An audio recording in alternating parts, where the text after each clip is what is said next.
అనేటువంటి సంస్కృత పదమైన వాస్తవానికి ఇరుముడి శాస్త్ర రెండు ముడులను శిరస్సుపై పెట్టుకొని నవ్వుతూ ఆయన బయలుదేరి నడిచి వస్తున్నట్టుగా.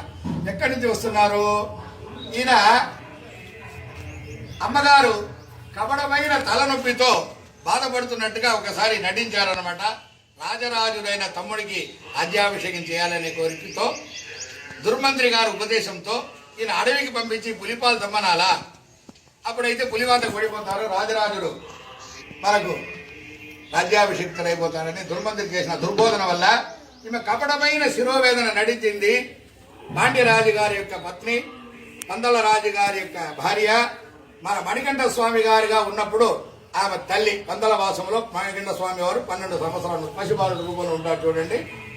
ఆయన గారు అమ్మగారి తలవేదన తీర్చడానికి నేను వెళ్తాను అడవికి అనేది నాన్నగారి నుంచి బయలుదేరినప్పుడు ఎంత చెప్పినా ఒప్పుకోలేదు. వెంటనే 2 ముడుపులు కట్టి ముందు ముడుపులో నారికేళం కన్ను తీసి అందులో నెయ్యి పోసి అందులో అడవికి కావాల్సిన సామాన్లన్నీ కూడా వెనకాల పెట్టి ఆహార పదార్థాలు 4 రోజులు అవుతుందేమో, దారి పొడుగున నువ్వు ఆహారానికి తింటూ బాధపడకూడదని బియ్యం, పప్పు, ఉప్పు వగరాలు కొన్ని మధుర పదార్థాలన్నీ పెట్టి 2 ముడుపులుగా కట్టి పెట్టారట. తల్లి బాధ తీర్చడకు మందహాస వదనుడై స్వామివారు అడవికి 2 ముడులతో బయలుదేరినారు.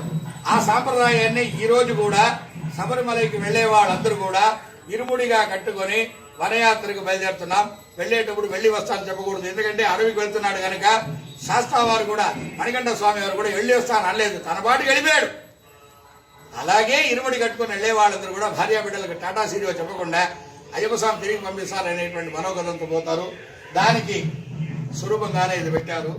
అంటే ఎదిగింది నామదిలోని గుడి, నీకు నైవేద్యం నా బ్రతుకను ఇరుముడి, ఓ నిరుపమాన తేజోమూర్తి, ఇలలో ప్రతి నోట నీ పేరొక నానుడి, స్వామియే శరణమయ్యప్ప, అయ్యప్ప స్వామియే శరణమయ్యప్ప, అదిని నిన్ను నమ్మి మహిమలన్నీ తెలిసి ఆర్తితోడ పిలిచేరు భక్తులంత చేరు దాచి, ఓ భక్త చిత్తవాస చిత్విలాస, నీతోనే నా బ్రతుకులు ముడిముడి, ఒదిగింది నా మదిలోని గుడి, నీకు నైవేద్యం నా బ్రతుకను ఇరుముడి.